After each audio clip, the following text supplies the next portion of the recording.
സൂര്യ food ട്രാക്കിലേക്ക് എല്ലാവർക്കും സ്വാഗതം. അപ്പോൾ ഇന്ന് നമ്മൾ വന്നിരിക്കുന്നത് ഒരു മീനച്ചാറിൻ്റെ റെസിപ്പി ആയിട്ടാണ്. അപ്പോൾ ഞാനിവിടെ ഒരു ചെറിയ ചൂര ഇതുപോലെ വറുത്ത് എടുത്ത് വെച്ചിട്ടുണ്ട്. ഇച്ചിരി കറിവേപ്പിലൊക്കെ ഇട്ട് നല്ലപോലെ വറുത്ത് നല്ല ഗോൾഡൻ കളറാക്കി വെച്ചിട്ടുണ്ട്. പിന്നെ അതുപോലെ തന്നെ ഞാനിവിടെ നല്ലെണ്ണയാണ് ഉപയോഗിച്ചിരിക്കുന്നത്. നല്ലെണ്ണ ഞാൻ ഒഴിച്ച് ഇവിടെ കൊടുത്തിട്ടുണ്ട്. അപ്പോൾ പെട്ടെന്നൊരു ഇതില്ലാതെ നമ്മൾ പെട്ടെന്ന് ഉണ്ടാക്കുന്ന ഒരു അച്ചാറാണ്. അതിന് ഞാനിവിടെ വെളുത്തുള്ളി, ഇഞ്ചി, പച്ചമുളക് അരിഞ്ഞെടുത്തിട്ടുണ്ട്. അപ്പം നമുക്ക് നമ്മുടെ അച്ചാർ ഉണ്ടാക്കാൻ തുടങ്ങിയല്ല. അതിനു മുമ്പ് എൻ്റെ വീഡിയോ എല്ലാവരും കാണണം, സബ്സ്ക്രൈബ് ചെയ്യണം, ലൈക്ക് ചെയ്യണം, കമൻറ്റ് ചെയ്യണം, ഷെയർ ചെയ്യണം. അപ്പം നമുക്ക് വീഡിയോസിലേക്ക് കിടക്കാം. അപ്പം നല്ലെണ്ണ ഇവിടെ നന്നായിട്ട് ചൂടായിട്ട് വന്നിട്ടുണ്ട്. അപ്പോൾ അതിലേക്ക് നമുക്ക് കുറച്ച് കടുക് ഇട്ട് കൊടുക്കാം. കുറച്ച് കടുക് ഇട്ട് കൊടുത്തിട്ടുണ്ട്.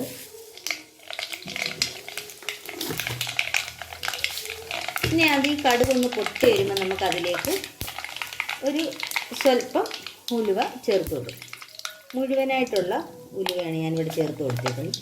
അപ്പോൾ ആ ഉലുവയും ആ കടുകും ഒക്കെ ഒന്ന് പൊട്ടി വരട്ടെ. ഇത് നന്നായിട്ട് പൊട്ടി വരുമ്പോൾ നമുക്കതിലേക്ക് ഇഞ്ചിയും പച്ചമുളകും വെളുത്തുള്ളി അങ്ങോട്ട് ഇട്ട് കൊടുക്കാം. നമുക്ക് ഇഞ്ചിയും പച്ചമുളകും വെളുത്തുള്ളി അങ്ങോട്ട് ഇട്ട് കൊടുക്കാം. ഞാനിവിടെ നന്നായിട്ട് ഇച്ചിരി നല്ലെണ്ണ എടുത്തിട്ടുണ്ട്. നമ്മൾ വിനാഗിരി ചേർക്കുന്നില്ല, അതിന് പകരമാണ് നല്ലെണ്ണ നമ്മൾ കൂടുതലെടുക്കുന്നത്. അപ്പോൾ ഇതൊന്ന് നല്ലതായിട്ടൊരു ചെറിയൊരു കളറ് മാറി വരട്ടെ. നമ്മുടെ ഇതാ കണ്ടില്ലേ, വെളുത്തുള്ളി ഇഞ്ചി എല്ലാം നന്നായിട്ട് നിറം മാറി തുടങ്ങുന്നുണ്ട്.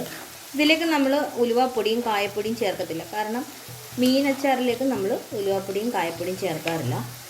സാധാരണ മാങ്ങാച്ചാർ അങ്ങനെയുള്ള അച്ചാറുകൾ ഉണ്ടാക്കുമ്പോൾ നമുക്ക് ഉലുവപ്പൊടിയും കായപ്പൊടിയും ചേർത്ത് കൊടുക്കാം. ഇവിടെ ഇപ്പം ഞാൻ ഉലുവപ്പൊടിയും കായപ്പൊടിയും ചേർക്കുന്നില്ല.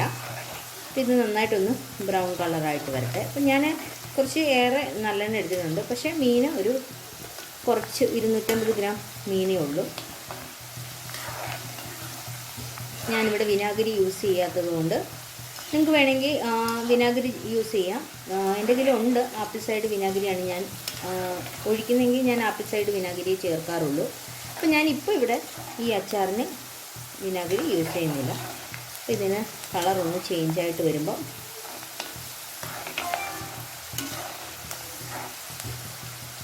നന്നായിട്ട് കളറൊന്ന് ചേഞ്ചായി വരട്ടെ.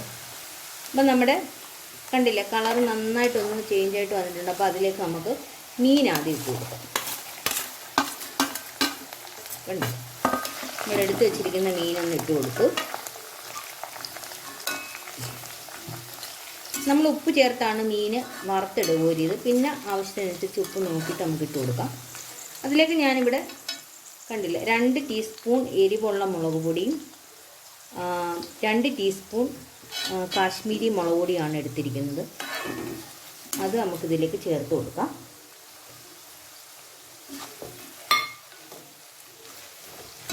ഇനി നമുക്കിതിലേക്ക് 1 ടീസ്പൂൺ മഞ്ഞൾപ്പൊടി ഇട്ട് കൊടുക്കാം. ഇനി നന്നായിട്ടൊന്ന് മിക്സ് ചെയ്യാം.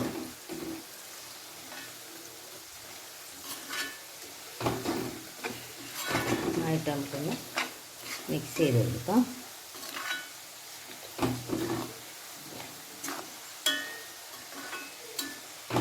വേണമെങ്കിൽ നിങ്ങൾക്ക് ഈ സമയത്ത് ഇച്ചിരി വിനാഗിരി ചേർത്ത് കൊടുക്കാം.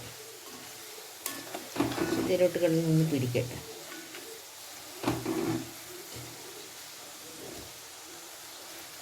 കണ്ടില്ലേ, നമ്മുടെ പെട്ടെന്നുള്ളൊരു അച്ചാർ ഇവിടെ തയ്യാറായി കഴിഞ്ഞിരിക്കുകയാണ്. ഇനി നിങ്ങൾക്ക് വേണമെങ്കിൽ ഇത് തീ അങ്ങ് ഓഫ് ചെയ്യാം. നന്നായിട്ട് വരും. കണ്ടില്ലേ,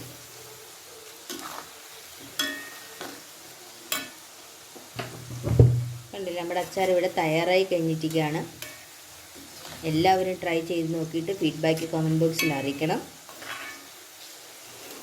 എല്ലാവരും ലൈക്ക് ചെയ്യണം, ഷെയർ ചെയ്യണം, കമൻറ്റ് ചെയ്യണം, സബ്സ്ക്രൈബ് ചെയ്യണം. അപ്പോൾ ഇനി നമ്മൾ മറ്റൊരു വീഡിയോസായിട്ട് വരുന്നിടം വരെ ബൈ.